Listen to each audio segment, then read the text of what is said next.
नमस्कार बच्चों, आप सबों का रामा बेसिक फिजिक्स में स्वागत है।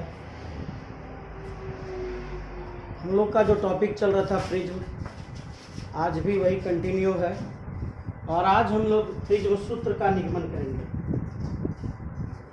आज हम लोग प्रिज्म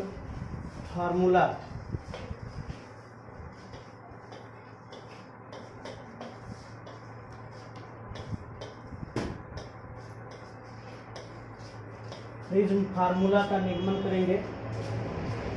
तो चलिए हम लोग शुरुआत करते हैं कि हम लोग जो प्रिज्म पढ़ रहे हैं, ये प्रिज्म किन किन बातों पर, प्रिज्म में जो विचलन कोण है ये किन किन बातों पर निर्भर करता है।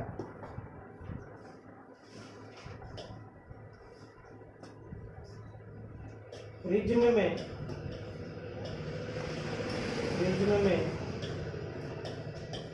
विचलन कोण, इसी को डेल्टा कहते हैं ना, विचलन कोण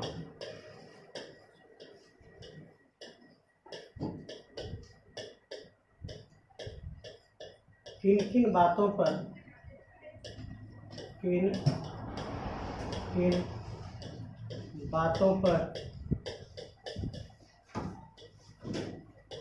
निर्भर करता है।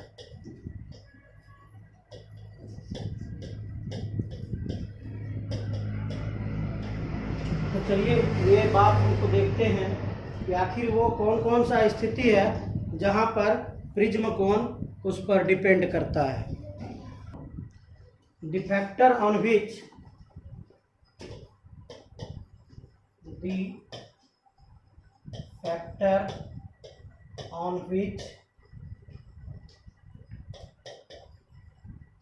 एंगल ऑफ deviation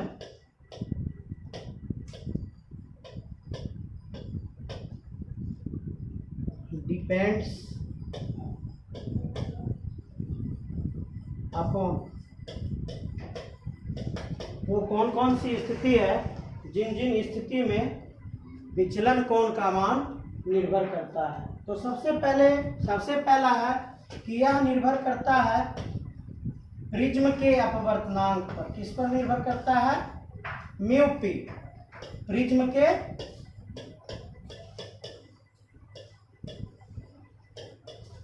अपवर्तनांक पर।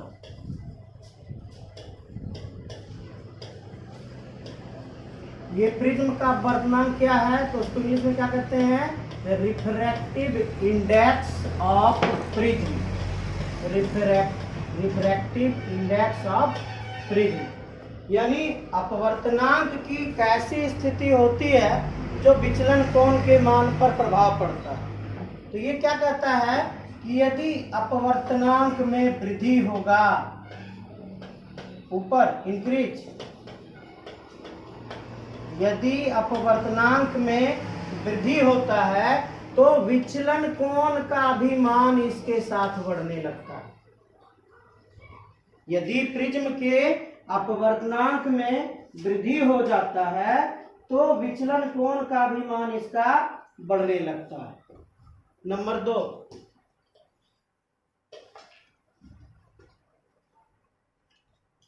2, श्वेत प्रकाश के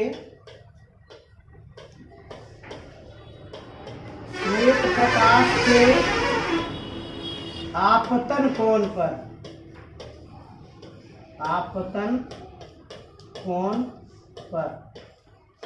तो आपतन कोण कहाँ? प्रिज्म का जो प्रथम अपवर्तक सतह था वहां पर जो किरण गिर रही थी उस प्रकाश के आपतन कोण पर। तो भिन्न भिन्न आपतन कोण के लिए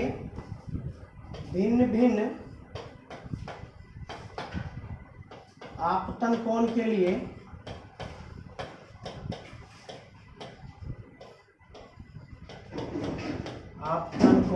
लिए विचलन कोण का मान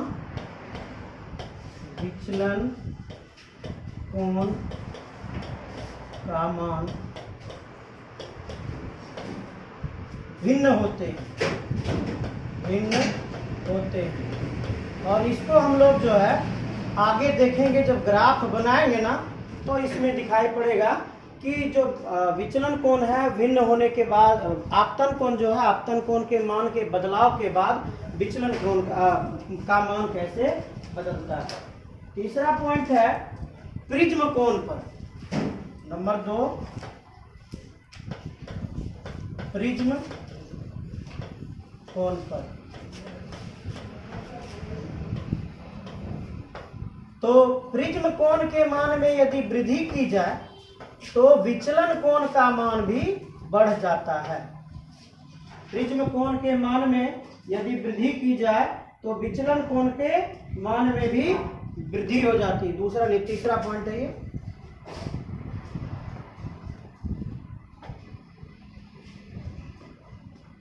चौथा पॉइंट है कि इसका जो विचलन कोण का मान जो है वो तरंग दैर्ध्य पर निर्भर करता है। इस पर तरंग दैर्ध्य, जिसको आप इंग्लिश में क्या कहते हो, वेवलेंथ,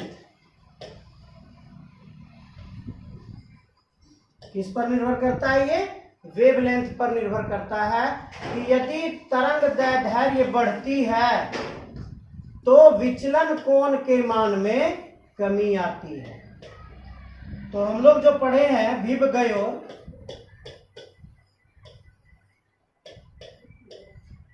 इसमें हम लोग जानते हैं कि लाल रंग सबसे ऊपर होता है और बैगनी रंग सबसे नीचे होता है। इसका मतलब है कि बैगनी का तरंग दैर्ध्य सबसे कम है और लाल का जो तरंग दैर्ध्य है ये सबसे अधिक है।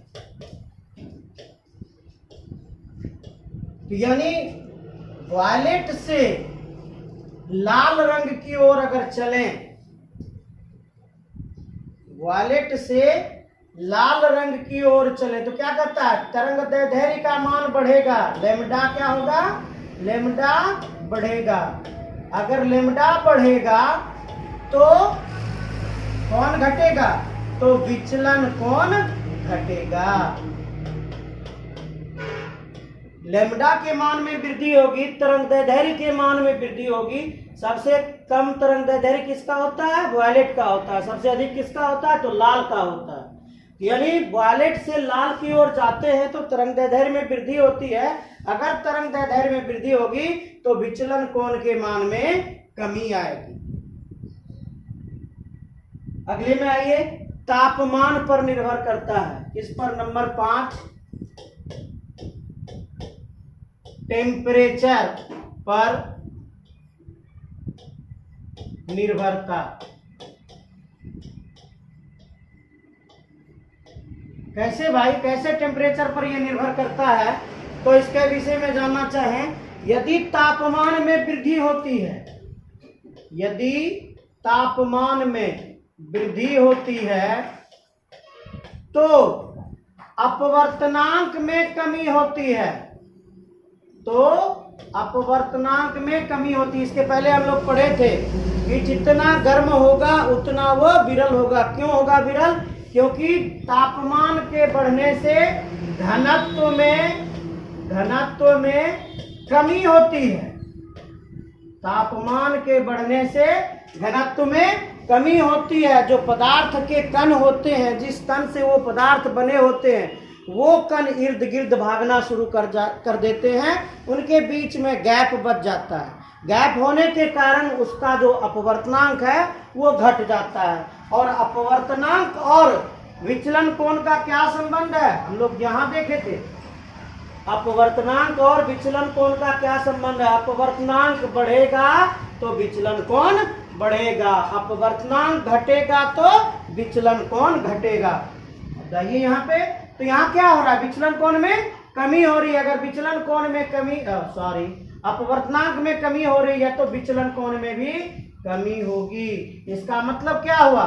तापमान में वृद्धि होने से विचलन कोण में कमी होती है। ये 5 फैक्टर है जिस पर विचलन कोण का मान निर्भर करता है कि यह विचलन कोण इन इन कारणों से घटेगा या बढ़ेगा। तो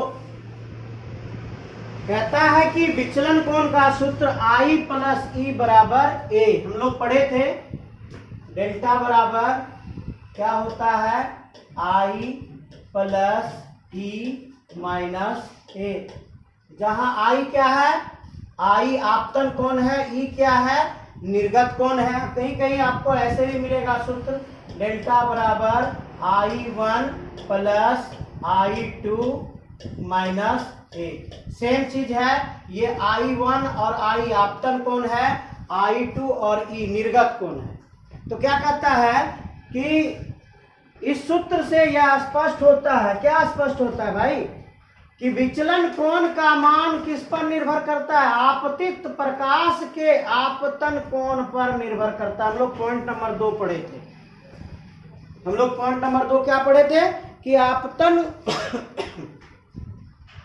कोण पर भी विचलन कोण की निर्भरता है। आपतन कोण का मान 30 डिग्री से अधिक होने पर, ये इसका एक विशेष स्थिति है 30 डिग्री, ध्यान रखिएगा कि आपतन कोण का मान 30 डिग्री से अधिक होने पर विचलन कोण का मान अलग अलग प्राप्त होगा। मान लिया 31 डिग्री है, 31 डिग्री है तो इसका विचलन कोण अलग ही होगा। अगर I का मान 32 डिग्री है तो इसका विचलन कोण फिर अलग हो जाएगा, यानी दोनों मान समान नहीं होगा। लेकिन 30 डिग्री से कम होने पर, अभी क्या बोले ये विशेष स्थिति है, 30 डिग्री से कम होने पर देखिए क्या घटना घट रही है, पूर्ण आंतरिक परावर्तन की घटना घट रही है। कल हम लोग इसको एक क्वेश्चन सॉल्व किए थे जिसमें एक सम द्विबाहु प्रिज्म था और उसका प्रिज्म कोण 120 डिग्री था। उसमें क्या घटना घटित हुई थी, पूर्ण आंतरिक परावर्तन हुआ था। अगर विचलन कोण और आपतन कोण के बीच एक ग्राफ खींचा जाए तो ग्राफ परवलय नहीं होता है, बल्कि वह दाएं ओर और नहीं दाएं ओर अधिक झुका हुआ होता है। चलिए अब देखिए इसको क्या कहा, यदि हम एक ग्राफ खींचे, इस ओर I के मान में वृद्धि हो रहा है और इस ओर विचलन कोण के मान में वृद्धि हो रहा है, ठीक है। तो प्रारंभिक अवस्था में जैसे जैसे हम इसके मान में वृद्धि करते चले जाएंगे, किसके मान में, आपतन कोण के मान में वृद्धि करते चले जाएंगे, वैसे वैसे विचलन कोण के मान में कमी होती चली जाती है। वैसे वैसे विचलन कोण के मान में कमी होती चली जाती है। मान लिया विचलन कोण ये था तो आपतन कोण आपका ये था। जब विचलन कोण ये हुआ तो आपतन कोण ये हुआ। तो गौर से देखिए इधर क्या हो रहा है, ये कमी हो रहा है, क्या हो रहा है, ये कमी हो रहा है, और इधर क्या हो रहा है, ये वृद्धि हो रहा है। यानी आपतन कोण के मान में यदि आप वृद्धि कीजिएगा तो विचलन कोण के मान में कमी होती है। और यह स्थिति ऐसा नहीं है कि हमेशा चलते रहता है, यह स्थिति यहां पर आकर रुक जाता है। और ये जो है ये परवलय नहीं है, ये ऐसे आता है सिर्फ एक मान होने के बाद यह दाईं ओर झुक जाता है। यह किस ओर झुकता है, यह दाईं ओर झुक जाता है। देखिए क्या कहता है, बल्कि वह दाईं ओर अधिक झुका हुआ। गौर कीजिए ये कम है और ये अधिक भाग गया। प्रारंभ में आपतन कोण के मान को बढ़ाया जाए, ये वृद्धि कर रहे हैं आपतन कोण के मान को, तो विचलन कोण का मान घटने लगता है। सिर्फ एक ऐसी स्थिति आती है, सिर्फ एक ऐसी स्थिति आती है जब एक विचलन कोण के लिए आपतन कोण का एक ही मान होता है, इसे न्यूनतम विचलन की स्थिति कहते हैं। इसको समझाते हैं आपको कि भाई ये क्या है, ये आपका प्रिज्म है।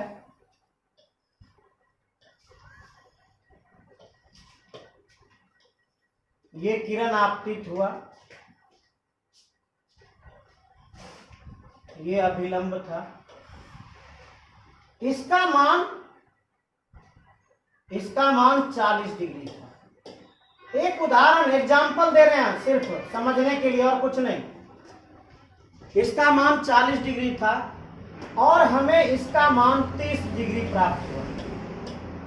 आई का मान 40 डिग्री था, तो ई का मान या I2 का मान, जो भी बोलिए, ये I1 बोलिए, I2 का मान कितना प्राप्त हुआ आपको? 30 डिग्री प्राप्त। एक व्यक्ति इधर से देख रहा था इसको, एक व्यक्ति इधर से इसको देख रहा था। जब इसको देख रहा था तो इसने क्या बोला? इसने बोला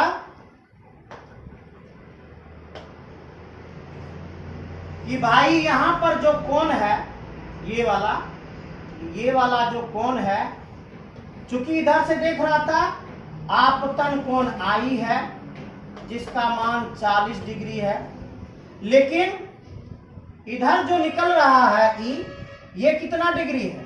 ये 30 डिग्री। तो इसने क्या बोला कि 40 के लिए ई का मान जो 30 डिग्री है, यह न्यूनतम मान। क्या बोला इसने? यह न्यूनतम मान है, कम है। लेकिन जब रिवर्सिबिलिटी ऑफ लाइट, प्रकाश की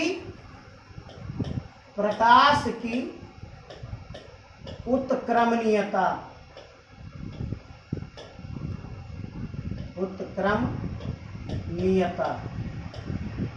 जब प्रकाश की उत्क्रमणीयता करवाया, रिवर्सिबिलिटी ऑफ लाइट करवाया, प्रकाश को उल्टा भेजा। अब दूसरी बारी में ये यहां से देख रहा था, तो इसने क्या बोला भाई? इसने बोला कि मेरा आई का मान 30 डिग्री है और आर ई का मान 40 डिग्री है। ये न्यूनतम विचलन है क्या? ये न्यूनतम विचलन नहीं है। दोनों के बात में फर्क है। अतः यह न्यूनतम विचलन की स्थिति नहीं है। यह क्या है? न्यूनतम विचलन की स्थिति नहीं है। तब उसने क्या किया? तब उसने दूसरा कार्य किया। दूसरा कार्य क्या किया?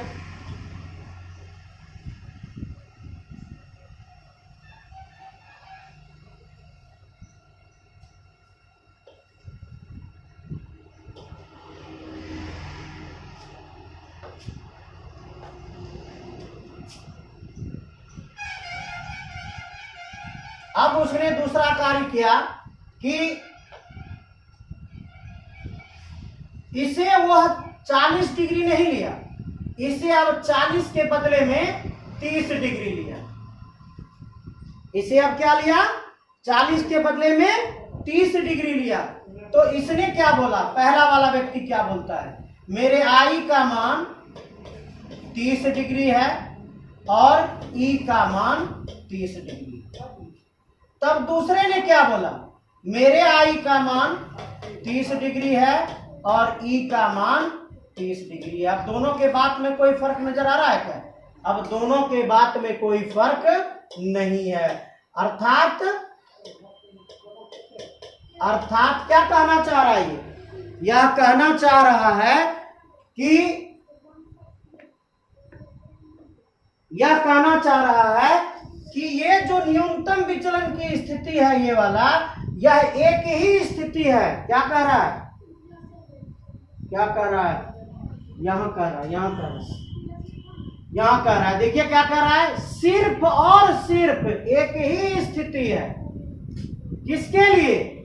जब विचलन कोण के लिए आपतन कोण का एक ही मान होगा, दूसरा मान संभव नहीं है। एक ही मान के लिए ऐसा संभव है, दूसरे मान के लिए संभव नहीं है। लेकिन जब दूसरी स्थिति को हम देखते हैं तो क्या पाते हैं, गौर से देखिएगा। अगर हम इस स्थिति को देखते हैं तो देखिए इसका मान क्या, ये यहां तक जा सकता है, यहां तक आ सकता है।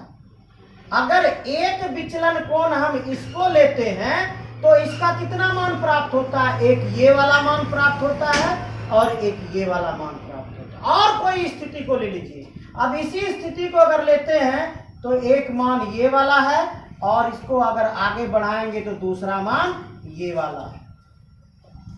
यानी इस न्यूनतम विचलन की स्थिति को छोड़कर डेल्टा मिनिमम को अगर छोड़ दिया जाए तो एक मान के लिए, एक डेल्टा के लिए पहला मान, इसके लिए देखें ना, पहला मान यहां पर है जिसको हम I1 बोल दें, दूसरा मान यहां पर है जिसको हम क्या बोले, I2 बोल दें।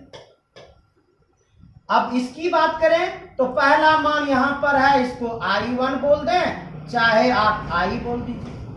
दूसरा मान आपका यहां पर है, इसको आप I2 बोल दीजिए या U बोल दीजिए। यानी न्यूनतम विचलन की स्थिति में आपतन कोण का मान निर्गत कोण के मान के बराबर है। डेल्टा मिनिमम में I का मान E के बराबर होता है। देखिए ये वाला स्थिति है, एक मान ये, एक मान ये, एक ही मान संभव है I और E का। ठीक है। अब अगर ये स्थिति आती है, अगर ये स्थिति आती है कि ये 30 डिग्री पर विचलन कर रहा है तो इसको क्या लिखते हो आप, R1, और ये 30 डिग्री पर निकल रहा है तो इसको क्या लिखते हो आप, R2। तो आप बताओ कि इसका मान 30 डिग्री है, इसका मान 30 डिग्री है, दोनों के लिए R1 R2 का मान क्या होगा। तो क्या मिला हमको, अगर I बराबर E होगा तो R1 बराबर R2 होगा। तो आइए क्या कहता है, यह तभी संभव हो पाता है जब आपतन कोण और निर्गत कोण का मान बराबर होगा। जब यह स्थिति उत्पन्न हो जाएगी तो R1 बराबर R2 हो जाएगा। लेकिन विचलन कोण के शेष मान के लिए, विचलन कोण के शेष मान के लिए आपतन कोण के कितने मान होंगे, आपतन कोण के 2 मान होंगे। यहां देखिए विचलन की स्थिति को अगर छोड़ दिया जाए तो आपतन कोण के कितने मान हैं, देखिए विचलन कोण इसके लिए I1 I2, इसके लिए फिर देखिए इसके लिए भी है 2 मान, I1 भी है और I2 भी है। तो जितना अलग मान है मिनिमम विचलन को छोड़कर सबके लिए सबका मान अलग है। लेकिन डेल्टा मिनिमम अगर है तो डेल्टा मिनिमम के लिए I बराबर E है और R1 बराबर R2 है। तो इसमें क्या करना है आपको, इसमें आपको, ये आपका पहला क्वेश्चन हुआ, ये ऑब्जेक्टिव क्वेश्चन हुआ, दिखा दें आपको, ये आपका ऑब्जेक्टिव क्वेश्चन है। और फिर ये आपका ऑब्जेक्टिव क्वेश्चन है। ठीक है, देखिए कितना ऑब्जेक्टिव क्वेश्चन भरा हुआ है। उसके बाद ये आपका जो क्वेश्चन है ये आपको कहेगा कि ग्राफ के आधार पर प्रिज्म में विचलन और आपतन कोण के बीच संबंध स्थापित करें। ग्राफीय विधि द्वारा, ग्राफीय विधि द्वारा डेल्टा और I के बीच संबंध स्थापित करें।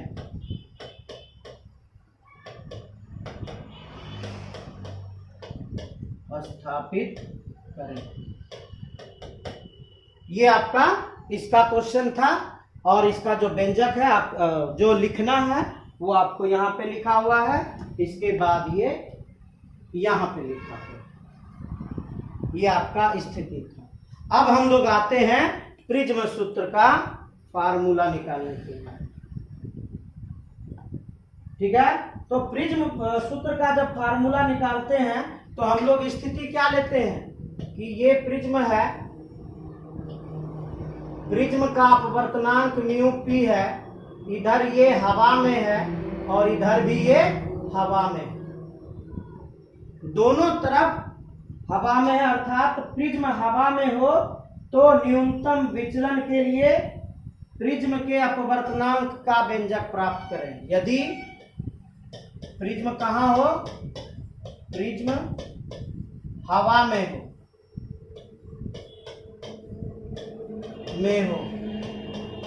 तो न्यूनतम विचलन की स्थिति में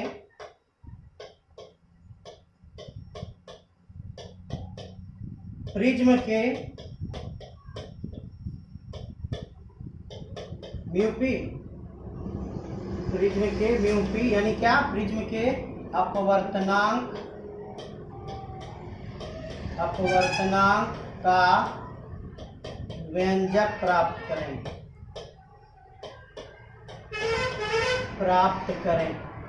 हो गया।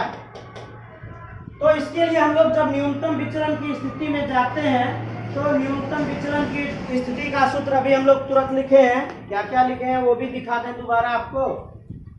क्या कर दिया,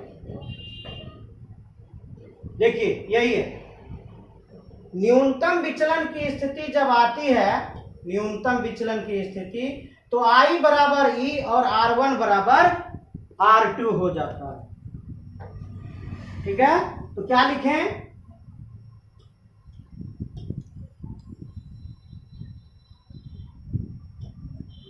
डेल्टा मिनिमम की स्थिति में I बराबर E, या इसको ऐसे भी लिख सकते हो, I1 बराबर I2 बराबर I लिख लेते हैं, R1 बराबर R2 बराबर R। और हम लोग का दो सूत्र था, क्या क्या था, delta equal to I plus E minus A से। अब ये अगर सूत्र था हमारा, तो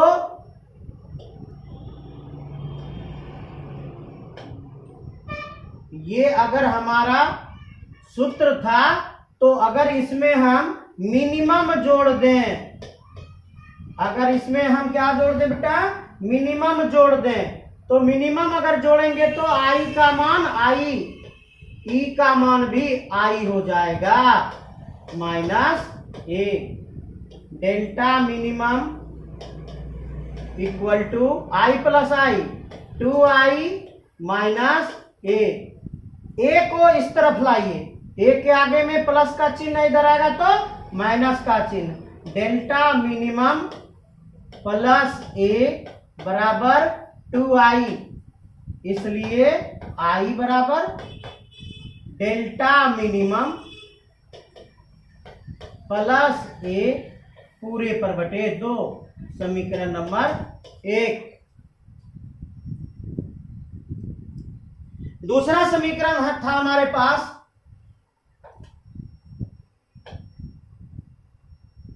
अगले पेज में आ जाते हैं, आप कहीं उझरा ना जाइए।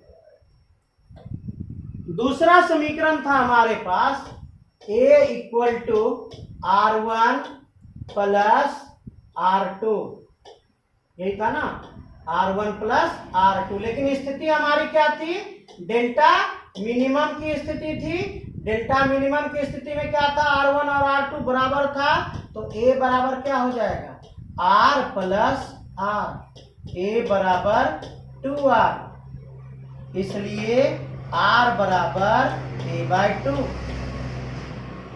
समीकरण नंबर 2, समीकरण नंबर 2। अब इसको हम लोग क्या कर लेंगे, इसको हम लोग लेकर चले जाएंगे स्नेल के नियम में। स्नेल के नियम से। स्नेल का क्या नियम था? तो पहले हम लोग हवा में थे, ये जो प्रिज्म था यहां से जो किरण चली थी तो हम लोग कहाँ थे? ये हवा में थे, और जब इधर अंदर प्रवेश किया तो हम लोग कहाँ में घुस गए? प्रिज्म में घुस गए। यहाँ पर कौन सा कोण बन रहा था? इस तरह से आर कोण बन रहा था ना, जिसको हम लोग R1 कह रहे थे। तो प्रथम और द्वितीय, स्नेल के नियम से जो जहां उसको गुना कर दीजिए, mu A sine I equal to mu P sine R. मान रखें, म्यू ए का मान कितना? हवा का अपवर्तनांक कितना? 1 गुना साइन आई का वैल्यू पीछे, आई का वैल्यू आपका यहां पर है delta minimum plus A/2, delta minimum plus A पूरे पर बटे 2 equal to mu P sine R. R का मान A/2।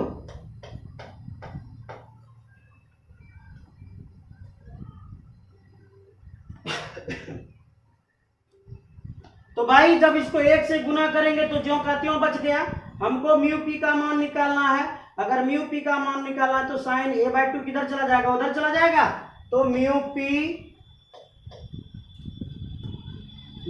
इक्वल टू, ये गुना में उधर जाएगा तो भाग में। चलिए, तो ऊपर क्या लिखाएगा?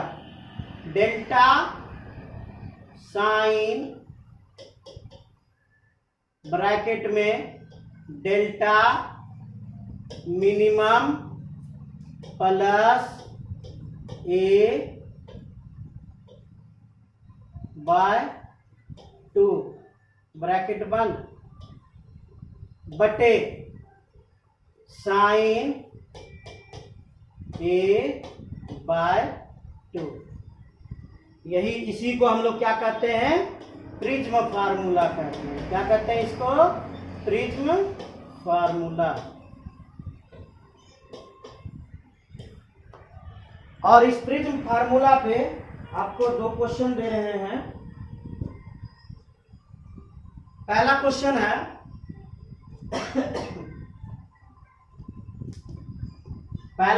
है कि क्वेश्चन पढ़ लें जरा।